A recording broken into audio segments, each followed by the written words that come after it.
Today we make New York-style cheesecake. So let's begin. First we add graham cracker.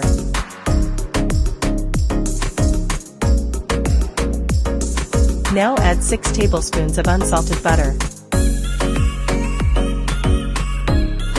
Now add 4 packages of cream cheese.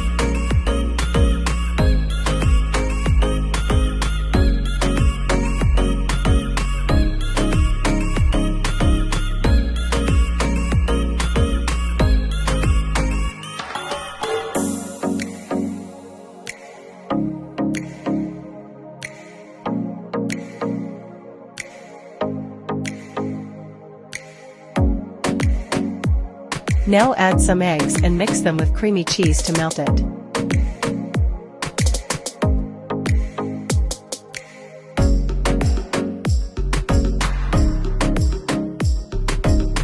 Put graham cracker crumbs in cake pan for mashing.